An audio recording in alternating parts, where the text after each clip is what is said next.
Don Kaufman here, October 10th, 2020, doing the TheoTrade weekend update. Listen, be on your game at this point in the marketplace because volatility is far from dead.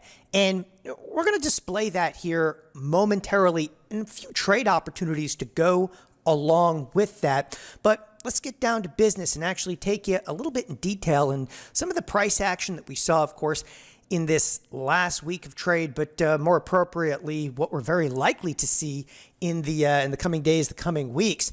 You know, the markets are, hey, what? Me worry? Just continue to grind to the upside.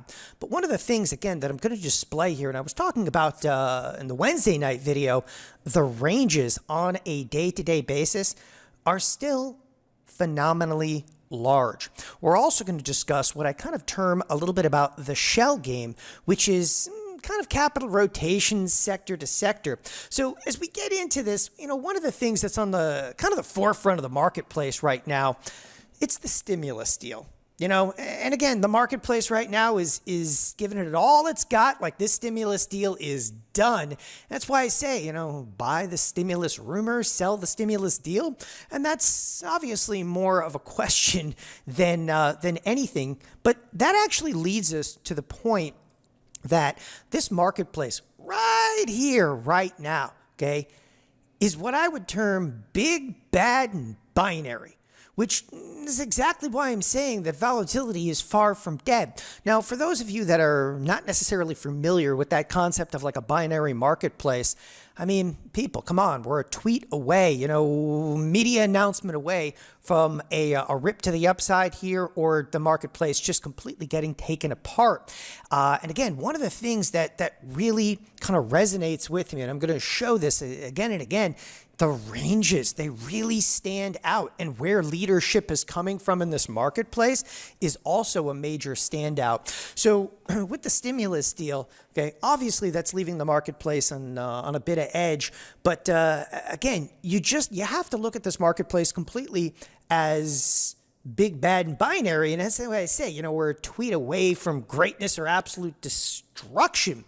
So these large ranges, okay, the large daily ranges have not abated. Now, maybe the spiders are not necessarily the premier place to kind of display some of those ranges, but let's actually jump into the S&P futures, and I want to show you big time contrast. And I was talking about this again a little bit on Wednesday night video, but again, to display this, because this is what looms large in the marketplace. And this is one of the reasons I'm saying that volatility is just far from over. Okay, large daily ranges have not abated. When you look back, okay, at what was termed the gamma squeeze, all right, this entire, wicked run to the upside here, driven very large part by retail clientele. Apparently SoftBank was involved in that. But that was, again, this unrelenting grind to the upside. But the daily ranges, okay, there's not too many wicked standouts in here. Look at the contrast, all right, in trade, the upside move that we're currently seeing. And again, I'm not a chart trader. I'm not going to show you like, throw up here in a MACD and a Fibonacci and a Bollinger Band.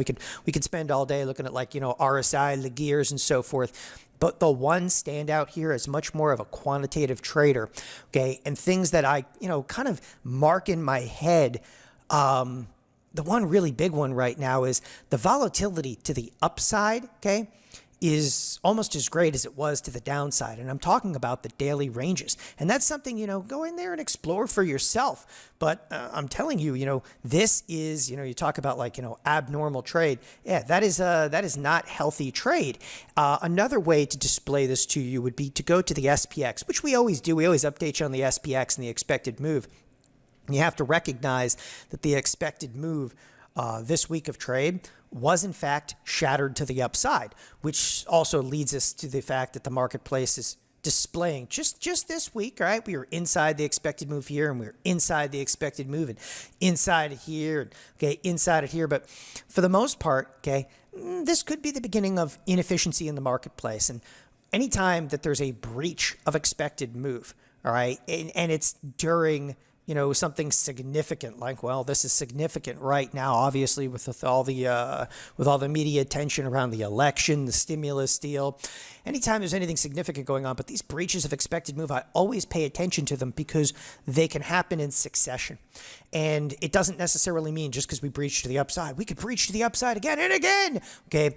But if we start to breach, you know, expected moves continuously, again, it is just a huge contrast in market conditions because we've been relatively kind of mellow a little bit lately in terms of staying inside the expected move. But if you look at like the IWM, and it's worth pointing out here in the IWM, it has been wild in here. All right, this is a marketplace that is in complete and utter chaos. You know, you have a breach here, a breach here, a breach here. Obviously, this is a, you know, like 2.5 sigma type move. I mean, I can go on and about the IWM, which in the last couple of weeks of trade, that's also a breach here. There's 1, 2, 3, 4, 5. In 6 weeks of trade, it's actually had 5 breaches of expected move. Okay, that marketplace is in chaos at this point in time.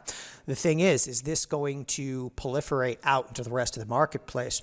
So with this in the large daily ranges, and you know, it's I didn't even mention the Nasdaq in here because the Nasdaq I was focusing on pretty extensively in Wednesday night's video. But the Nasdaq also, you don't have to look too far. Like the Nasdaq is obviously what actually led some of the wicked gamma squeeze. And take a look at like again the contrast of the intraday ranges. They're huge inside of the Nasdaq right now. And again, I don't want to reiterate too much from Wednesday night's video. So the assumption over here, okay, this bounce in the marketplace, okay, this bounce in the marketplace, and I'll cruise back over to the spiders, it could fade at any point. Now that's not, okay, a bearish connotation, okay? That's just the plain fact of the matter is, okay, at this point, we still have to look at this as a bounce. This thing could fade, it could rip. That's why I'm calling it a binary marketplace. It is big, it is bad, it is binary out there. So at this point in time, all right, when I have a marketplace that I kind of step back from it, I'm like, what do you think here, Don? Okay, what do I think? I think I have no clue. And I think that you have to wrap your deltas, okay, very, very tight. So when I say wrap my deltas tight, you know, normally I'll take, you know, plus or minus up to about 4,000 deltas in this marketplace. And that's, you know, SPY deltas of risk. So what I'm actually doing at this point is I'm actually clipping off some of my risk, and I'll actually knock this down to like plus or minus anywhere from 2,500, okay, to 3,000 deltas, and that's SPY deltas of risk, which equates to, you know, I'm going to make or lose about $3,000 for every dollar move inside of the spiders right now. So I'm wrapping my risk a little bit tight. Listen, I don't mind saying to somebody that this is a binary marketplace. I think that, you know, consequently in this business, everybody's like, you know, we're going up, we're going down. Okay. Listen, I speak with my positions, and that's it. I don't speak, you know, from technical, you know, points of view. I speak with my positions. I am absolutely still carrying negative deltas in here. Okay, I'm carrying negative deltas, though, simply because risk reward. I mean, there's upside potential in this marketplace, clearly. Okay, but that downside, it could be wonderful, and that's why I'm carrying some negative deltas. But at the same time, I'm also saying, I'm, you know, tightening up the risk metric a little bit because I'm a little uncomfortable at this point. And, you know, being uncomfortable is a good thing. As I said, the assumption is this bounce could fade at any point in time. So one of the other things that we're seeing over here, and this is a little contrast to some of the trade that we've seen, and this also, it leads me to believe, you know, that you should be uneasy about the market, okay? The shell game is underway. And when I'm talking about the shell game, and again, I was referencing this in a lot of recent trade. Here's what I'm referencing in the shell game, okay? Everybody kind of realizes, you know, a few months ago, the Nasdaq, right, was like leading the way for the marketplace. And again, I've showed this comparison many times, but it's not like it doesn't resonate with people. I don't get it. Like, listen, okay, right over here, down there, that's the QQQ, and this is over the last 3 months. The QQQ is getting smoked, even versus the spiders. And the little engine that could, the IWM, is actually topping out the list over there. Think about that for a second. So you have a marketplace now, that is no longer being led. Again, no longer being led by what has led the marketplace. So we're getting a little bit of the shell game, except on Friday. What was interesting is on Friday, the IWM kind of stalled out. And at the same time, and if you look at this on a percentage, move over here, and I have this, lined up just perfectly. Look at this on a percentage basis. The IWM actually lagged on Friday when the QQQ decided to jump forward by 1.5%. So what is and has been interesting is to see that the IWM has really led markets until, of course, Friday, in which case the QQQ kind of came back to life and broke out a little bit to the upside. So the Nasdaq comes alive, and the financials and energy late in the week also faded. Now, there's another cool way to look at this, and that's to actually bring this up. This is actually energy, okay, versus the XLF versus the QQQ. And the reason I'm displaying it this way, and again, I'm showing you, in this case, it's a 6-month chart. Your primary product is down here, okay? This is the XLE, that's the energy sector. Then we have the XLF, okay, and the QQQ. So clearly the Qs have kind of outperformed in the last 6 months. But what you'll find really interesting, and I spread this out initially to 6 months just to be able to display what's what. Okay, I think what you'll find interesting is in some of the most recent time frame. Okay, the financials, which have done absolutely nothing. I mean, this year the financials have been horrific. Okay, but if you take a look at the financials, they're in lockstep with the QQQ. So all of a sudden, the marketplace has completely changed, and that's why people don't typically pick up on this stuff. When I say that the shell game is underway, but the reason I'm displaying those comparison charts is the market's completely changed. The Nasdaq isn't leading squat, even though it came to life a little bit on Friday. It is not the leader in here, and that's what makes this marketplace that much more edgy. Not only do we have these wild ranges that are going off, it's big, it's bad, it's binary, you should wrap up your delta, but now this shell game is going on. You feel like they're just trying to propagate gains in any way, shape, or form. Now, a couple other aspects, and I don't typically look too much at this: the dollar, the metals, the bonds. Okay, bring up the bond market. The bond market saw some pretty harsh sell-side activity over here. And initially, this can be very, very bullish, okay? The bonds actually selling off can be very bullish for the XLF. And as we, that's the XLF. And as we saw, the financials, they tore it up this week. In fact, the reason I'm bringing up the bonds isn't to necessarily display the bonds. Not everybody necessarily trades the bonds.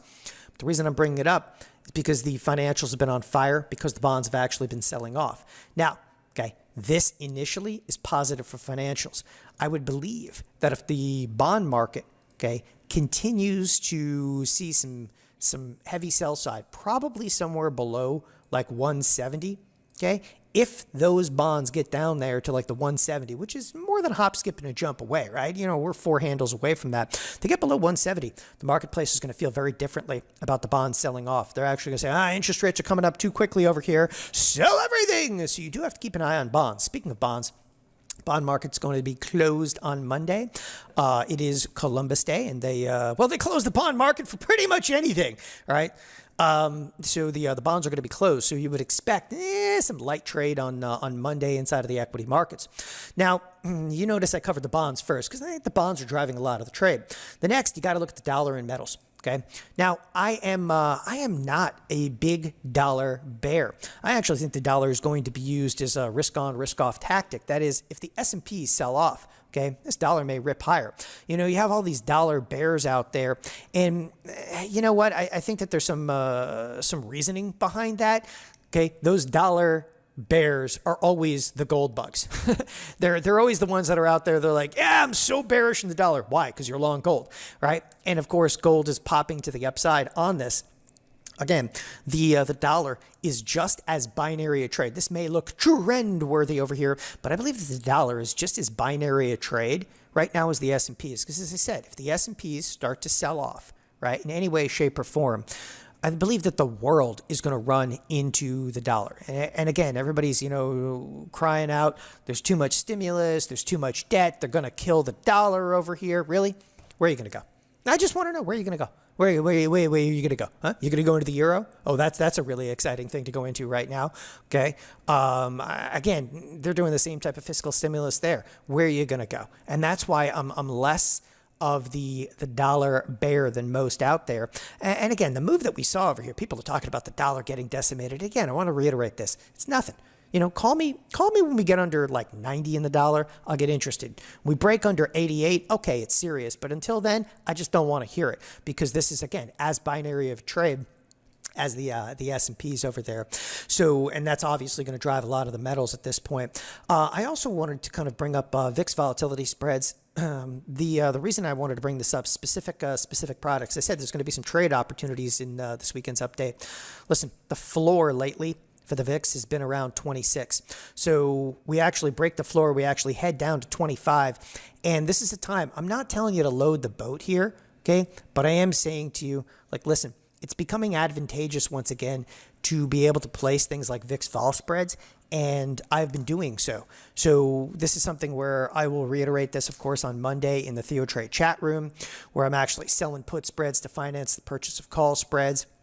I'll show you why I'm out, 66 days in this particular case, but VIX Vol Spreads are back in style. The other thing that is also back in style happens to be a risk twist spread inside of the HYG. Now, the HYG is junk. Remember, junk does absolutely nothing until it does everything.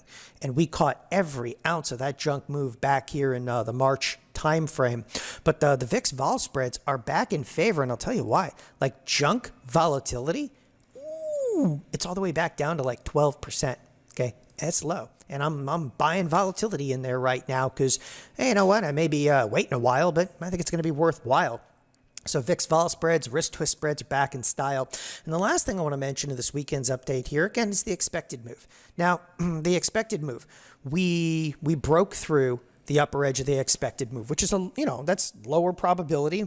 Again, we talked about that on Wednesday night's video. In fact, we talked expressly about breaking above that 3460 level on the S&Ps, and that being the sign of a big breach of expected move. The fact of the matter is, and one of the things that's kind of surprising in this next week of trade. So last week, and this is where I talk about efficiency and inefficiency in the marketplace. Last week we had pretty much a $90 expected move. That means this that you're seeing right here on the screen. Okay, that was like plus $90 or minus $90. We pretty much took off right out of the gate last week, and we did we just didn't do a whole lot. There was one tweet that actually brought the market down a little bit. It was reversed. It was tweet and anti-tweet right after that, but we reversed right back and through it. Again, all the stimulus discussion out there. The only big point I want to make about the expected move this past week, again, was $90, plus or minus 90. And we shattered it, right? The next week, you got to be kidding me. It's like $72. And I say you got to be kidding me because, people, you want to go out there and sell options premium, yeah, on your own. Because a $70, expected move in this, okay? We had several days, okay? This past week of trade, we moved over $70 in the S&Ps, okay, on an intraday basis. Now, don't tell me that we're moving $70 in an entire week. Now, granted, we could absolutely close inside the expected move over here, and that's the highest probability, okay? But at this point, again, I got to reiterate, and I've been reiterating this time and again, I'm not a seller of option premium, and it's right now that volatility is low, okay? From my point of view, it is low relative to the price action that you were seeing in this marketplace. It's dangerous out there, okay? I know that there's a monthly expiration coming. There'll be news breaking throughout the course of the week, and there's just no way that a $72 move to me is going to be worthwhile selling. Now, granted, yeah, you know what? That volatility might be a little bit lower for Friday's expiration because of Columbus Day in the bond markets. Remember, if the bond markets are closed, the equities, it's going to be a light day on Monday. But to pull the expected move down to like $72 for the entire week, I'm telling you, that just does not do it for me. And, whenever I see like markets getting amped up and getting volatile out there, and then they contract the expected move. That makes me want to be a buyer. Again, a buyer of volatility at this point in time, which is exactly why I talked about VIX Vol Spreads, and that's why I'm talking about risk twist spreads. Because people, that's where it's going to be at. Again, this marketplace, it's big, bad, it's binary. That volatility is far from dead. Keep your deltas wrapped tight this next week or two, and that's the election. I'm not even concerned about it. We got to get through. We got to get through really the next week to 10 days of trade, because again, what we're seeing right now to the upside is still a little violent and could come apart at any point in the future here. So keep it in mind. Again, if you're going to be bullish in this marketplace, try to do it with some defined risk. Use a little bit of discretion in your trade. If you want to maintain some bearish positions, okay, wrap those deltas a little tighter, as I was reiterating a moment ago, because again, it is a very binary marketplace out there. Thanks, everybody, for joining us here at TheoTrade for the weekend update. Much more to come, obviously, throughout the course of this week. Have a great weekend, everybody. Bye-bye.